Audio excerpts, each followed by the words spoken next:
Alhamdulillah, syukur kepada Allah SWT.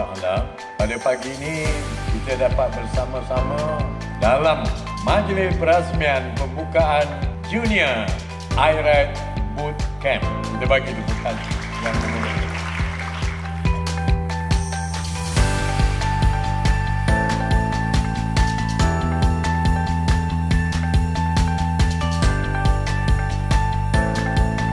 Dengan kita dedahkan anak-anak kita dalam bidang teknologi AI ini, in future you are the best.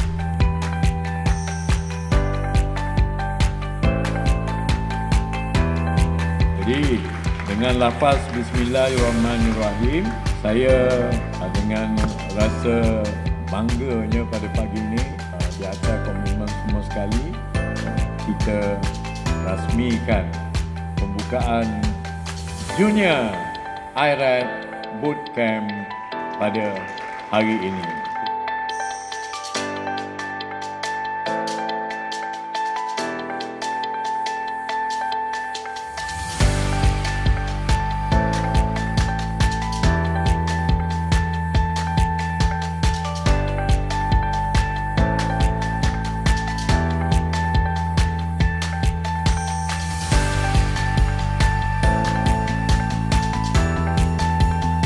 Junior IRAD Boot Camp best.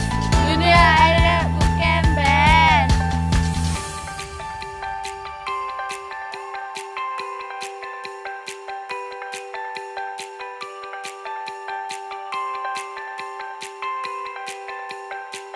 Tahniah kepada anak-anak yang telah mendapat knowledge, mendapat ilmu, dan dengan ilmu telah kita gunakan untuk kebaikan masa akan datang,